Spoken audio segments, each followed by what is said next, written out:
This one question might be one of the most important ones every independent musician asks themselves, which is, what is my relationship with marketing? See, most musicians' relationship with marketing is they view it as some kind of necessary evil that they're forced to do because the world is so unfair.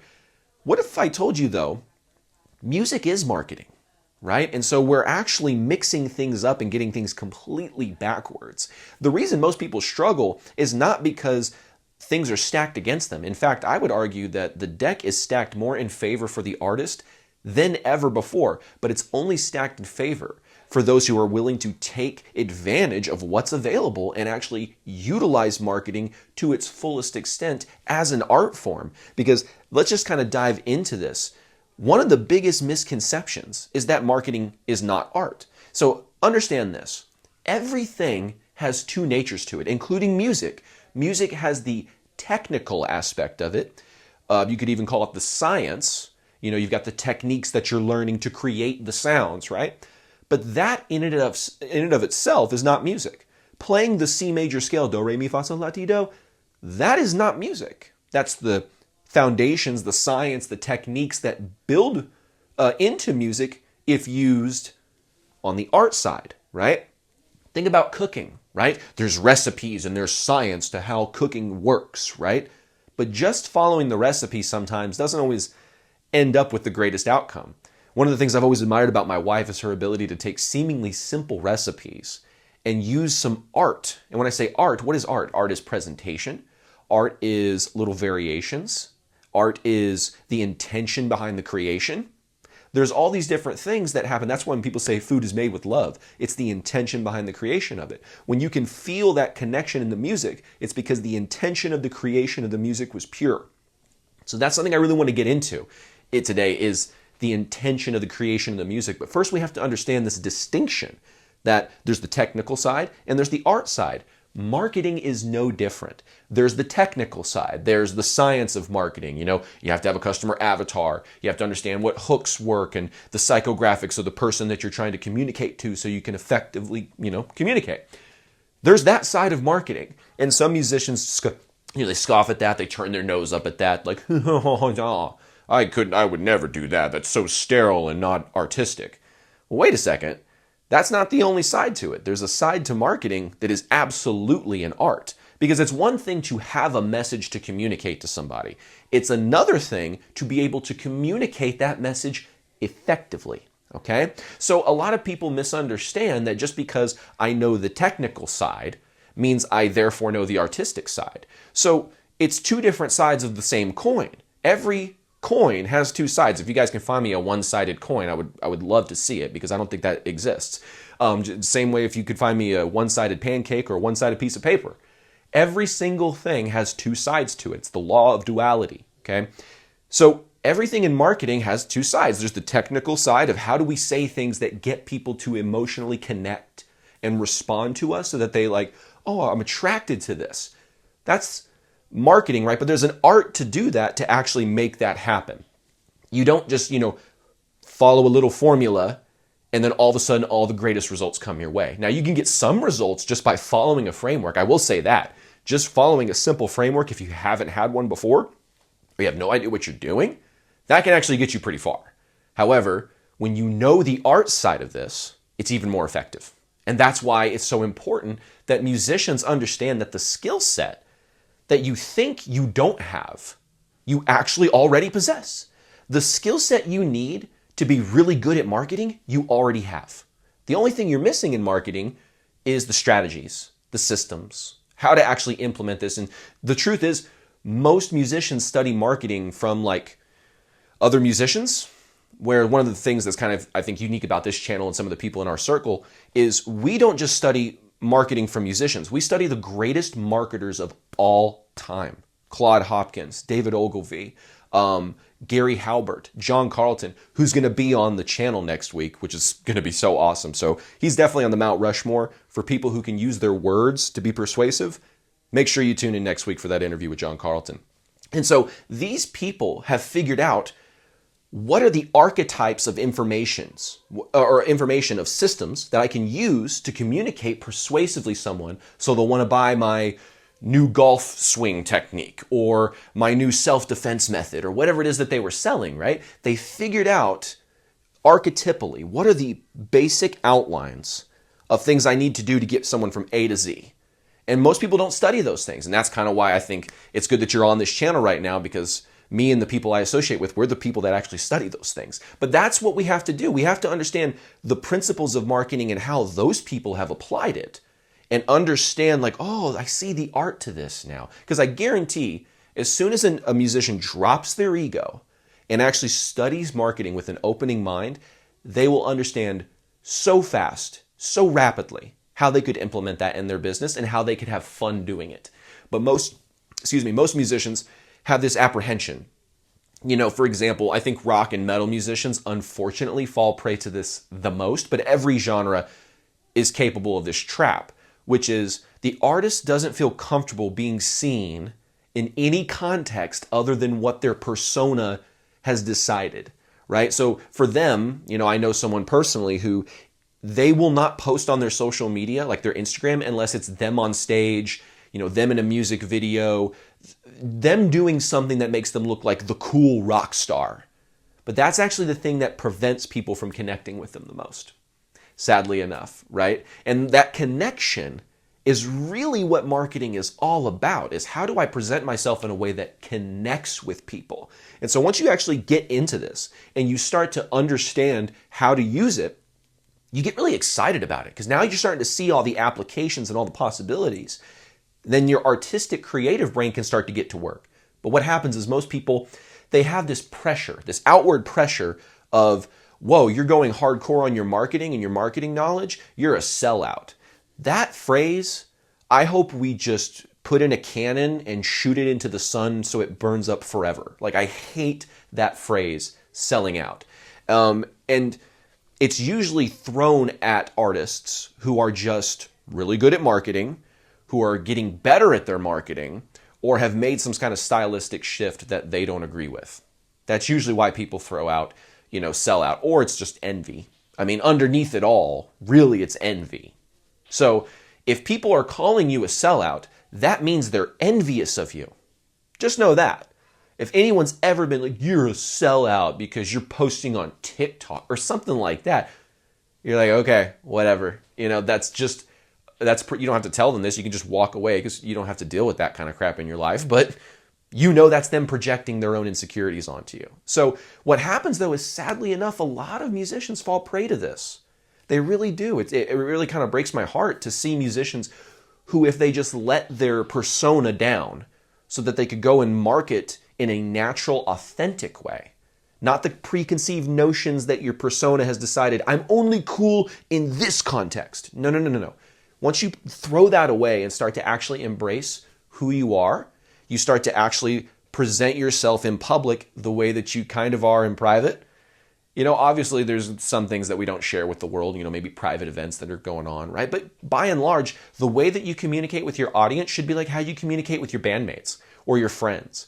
You shouldn't view it as this kind of like, all right, I'm the artist, I gotta look all cool. I'm like, what's up, fans? No, you just be like, hey, what's going on, guys? We're doing this thing and it's really cool and you should go check it out because it's gonna be great. That's just natural. Like, think about how excited you were about the most recent movie that you saw that you were really pumped about. Like, you got out of the theater or you finished watching it on some streaming platform and you were just like, that might have been one of the greatest movies I've ever seen in my life. Notice how natural the enthusiasm will come out of you, right? And you have that same, if not more, enthusiasm about your own music, don't you? Right? When you write a song, you're like over the moon, right? The energy and enthusiasm you probably feel whenever you accomplish something like that is insurmountable. But then all of a sudden we want to limit ourselves. We want to put that in under wraps and we want to hold it down when other people are talking to us so that we're not as enthusiastic because we want to seem cool. You know, and I get it if you're in front of an industry person and you're, like, I had a friend who was running sound for Tool, or A Perfect Circle, one of those bands that Maynard James Keenan is singing for. And he loves Maynard. It's like one of his favorite artists of all time. And they were just kind of, you know, talking to each other, having a good time before the show, you know. And my buddy, he just let it slip. He was like, you know, just real quick, I mean, I don't want to be like that guy or anything, but you made a lot of music that was really impactful to me. And I just wanted to say, like, I really dig your stuff. And Maynard was like, you were cool until you said that. And he was just like, oh, I blew it, right? So I get it. Sometimes there is a time and place to kind of keep your cool. But when you're talking to your fans, I don't keep it cool. Like, I get it. Some people want to have mystique. You can have mystique, but still be enthusiastic. Those are not antithetical. Those are not opposites. You can be, have this kind of dead mouse kind of mystique if you want, but you could also be enthusiastic where, when you talk about your singles, you're like, this song is so cool. It's going to punch you right in the gut because it was so emotional making it, and we made it about this thing that was really close to my heart, and I wanted to communicate it in a way that would really help somebody. And so watch this, and I know it'll help you if you've ever been through this, or if you ever just want to connect or feel like that stuff will naturally arise out of you whenever you create something like that you genuinely feel passionate about. So that connection is created in the marketing. And so that's why I'm going to move on to the second point and say that music is your marketing. Okay? Because while music can be purchased, right? If you're at a show, sometimes people will buy CDs or vinyls if those are being sold. So there is a way to consume music and pay for it. It's sort of a hybrid. It simultaneously exists as art. It exists as a commodity that you can buy, like a vinyl or a CD, but it also exists as marketing, as a way to promote you as an artist. It sort of exists in those three different domains simultaneously. But as a professional, we understand the art side already. Like, that was what we became head over heels about way before we ever started to like marketing, right? So then we have to look at it and say, like, okay, what are the ways am I going to use it on the other two sides of the spectrum right here? I understand it's art, so it can't never be art.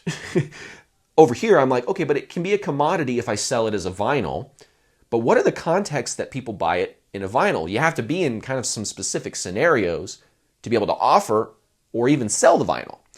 But on the other side, there's the marketing. And this is where I think the future is headed. And some people are going to get, upset in the comments, and that's okay. But what you need to understand is the future is moving towards your music being worth, economically speaking, not artistically, not culturally, not emotionally, but economically. History is, if it's any indicator of, and anything that we're seeing in the future is an indicator of where this is going, your music is going to be worth economically less and less and less and less over time. Look at the US dollar. The US dollar over 100 years has went from, and we've just inflated it because of what? Money supply, printing more money without actually having anything that is behind it. Same thing with music. We're just printing, quote unquote, music en masse all the time. The supply with the little demand is driving the price down. The simple economic stuff would really help you if you're a musician out there that gets frustrated about Spotify and the economics of all that kind of stuff. If you studied supply and demand, basic economics, that would help you out so much because it would actually give you a clear perspective to where you don't feel like this big apocalyptic thing is happening. You're just looking at natural economics taking place. And so we see that we're getting way more supply than there is demand to fulfill it. So that's going to drive the price down. And with the introduction of AI music, which I mentioned on one of my previous videos, that problem will be exacerbated. So what does that mean that we do? Does that mean we crawl into the shower and turn it on the highest setting and then start crying profusely? No, that's not what we do. We look to it and say, okay, what can I do then? If music is primarily going to just exist as my art that fulfills me and fulfills other people, but also it can't fulfill other people if they don't know about it. So I got to lean into it as my marketing. And so many people are so uncomfortable with the idea that their music functionally serves as their marketing. But think about it. What did we talk about for the first part of this video? Marketing is what builds a connection between, for example, basic business language. Marketing is what connects a customer with a business. Very easy. Your music is what connects a fan to an artist. They function as the same thing. So we need to actually, this kind of leads me into the third point of this, we need to make a decision, okay? Because one of the most important things that you could learn about economics is this one word, incentives. If people are incentivized, meaning there's a good reason for them to do something, they will do it. Charlie Munger, one of the world's greatest investors, said, show me the incentive and I'll show you the outcome. So there seems to be a big push because for a long time, there was an incentive in the music business, which is I can create music and just sell the music and make lots of money. So what started happening? The music started getting watered down as far as its artistic value. Think about the 80s, right?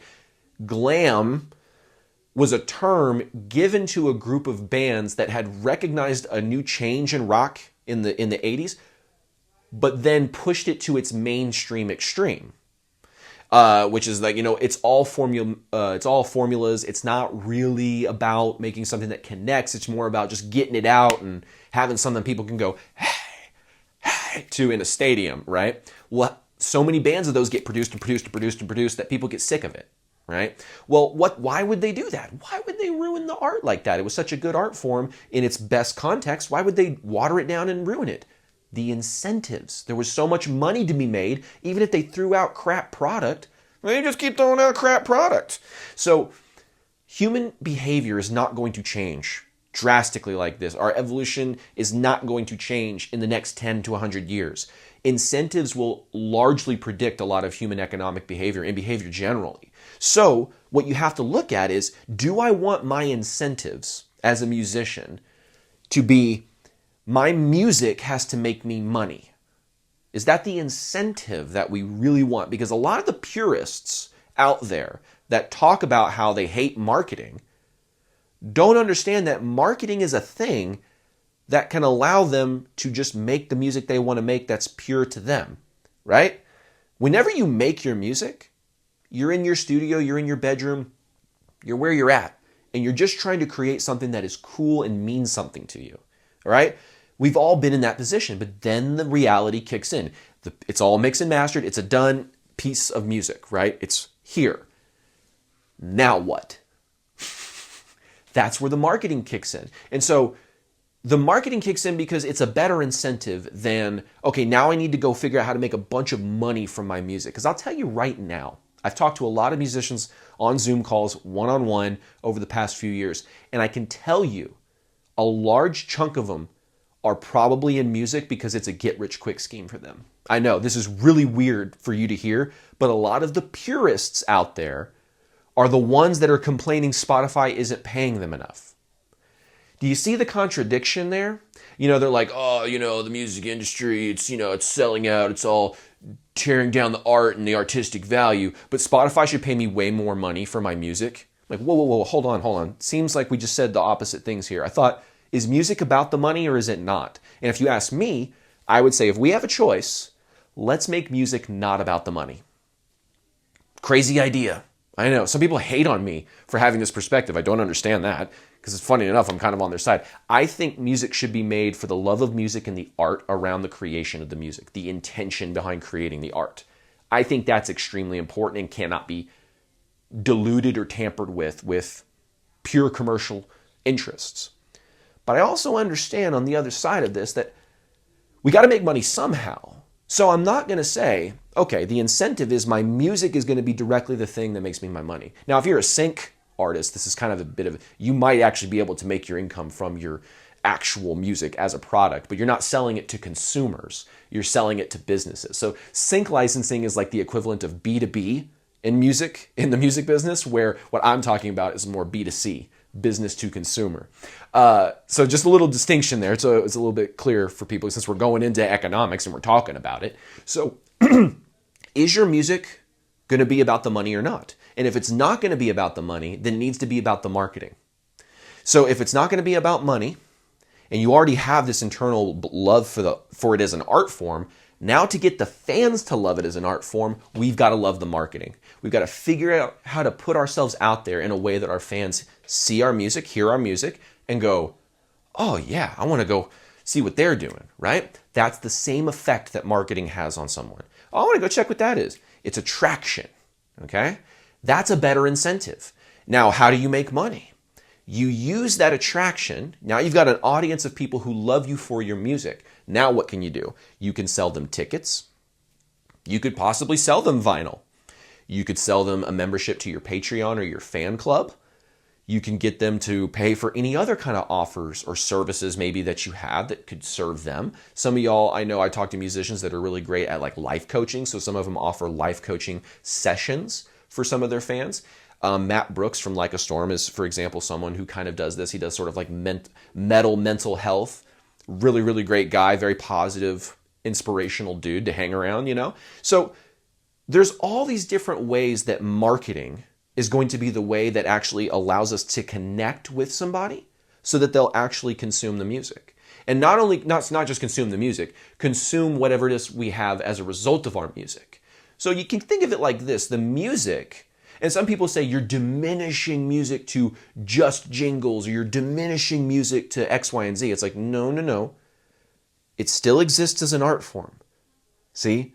Just because you're using this other art form of marketing to help get people to know about it does not affect the artistic level of anything that you've already created. See, some people think with the introduction of marketing, the artistic integrity goes down.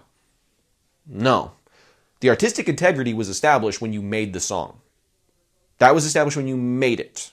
Okay? So whenever it's made, it's done, that part of the conversation's over. Now the conversation is, does anyone know this exists? And if they don't, what do I do to get people to know it exists? That's where the marketing comes in. So you're not using your music, excuse me, as a direct way to get income, because then the incentive would be my music is just the thing that makes me money, as opposed to this art that I have a connection to, and that I'm getting other people via the marketing. I'm getting other people to really connect with. I'm getting people to connect with me on a deeper level with this music that I created. Some people, it won't take a lot. Some people just need to kind of hear it, and then they're in. But that's not the majority of people. The majority of people kind of need a reason to care, because you have to think about it. It's like everyone's on their own they're on their own track, you know? When you're at the airport and there's those, they're flattened down escalators. So basically they're moving and you walk on them and it's like you're super walking. Most people are on one of their own little conveyor belt, things like that, right? They're just moving, they're walking, and they're just moving, tunnel vision. They're like, wow, I'm moving so fast right now. You have to do something that gets them to go, hey, wait, hold on. Let me get around here. Let me try to go see what that was for a second. And the only way to do that is with marketing.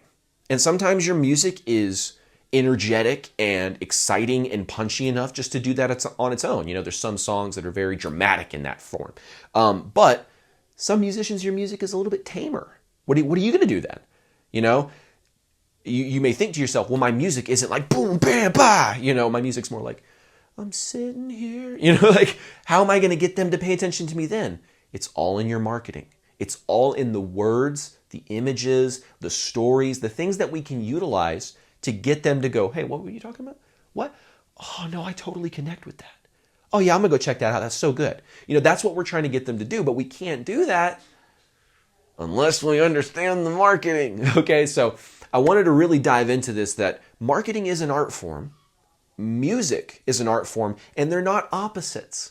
The same creative skill set that allows you to thrive whenever you're creating your music is the same thing that's going to allow you to thrive on the artistic side of marketing.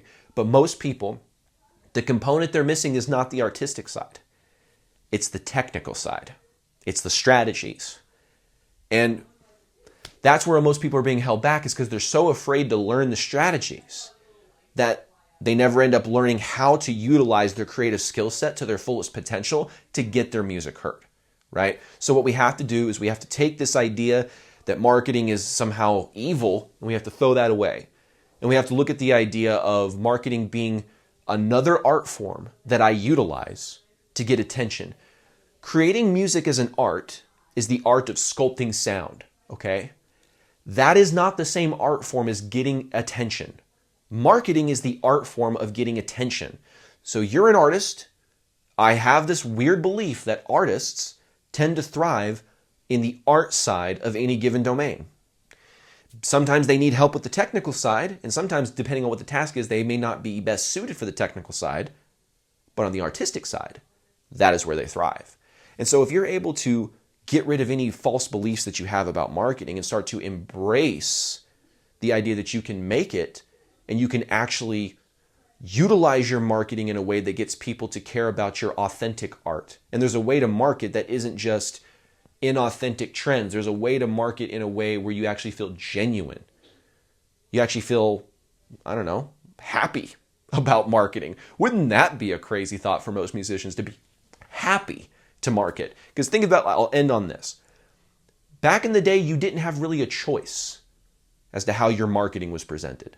You kind of had a choice, but not very much of one, because you were in debt. You were indentured servants to a big corporation. So you kind of didn't really have a say so. Ultimately, their way went for most artists. However, you live in a time now where the cards are in your hands. You get to utilize the marketing the way that you see fit. So for example, if a record label was saying, hey, put on this hat and dance around like a monkey, you don't got to do that. You can just say, no, I'm not about that. I would rather market myself in a way that I'm connecting with my fans. Now, this is another thing to remember, is that just because something is uncomfortable doesn't mean it's inauthentic. You were uncomfortable learning your instruments when you learned it, but you weren't being inauthentic. You were just learning something. And so the same with marketing. Whenever you start putting out your initial marketing, it's going to feel uncomfortable, but that doesn't mean it's being inauthentic. You're just in the process of learning something, right? And so continue to learn, continue to grow. If you guys got some great value from this video, make sure to hit the subscribe button, the notification bell, all that kind of good YouTube-y stuff. We also have a free community that we're establishing. So if you click the link that's in the description, there is a link there for a free community that you join. No spam. Just make sure it's all of us just sharing ideas that have been helpful, things that have worked. And that's the kind of environment of music entrepreneurs we're trying to cultivate over there. So it's brand new. Go over there, check it out, get signed up. We've already got like our first 10 people in there. So go ahead and join your other fellow music entrepreneurs. And if you'd like some one-on-one help implementing more direct marketing strategies inside of your music business, there's another link in the description to apply for a one-on-one coaching call to see if it'd be a good fit for us. If that's good for you, hit the link. Otherwise, I will see you on another video inside of Musicians Ignite. Take care.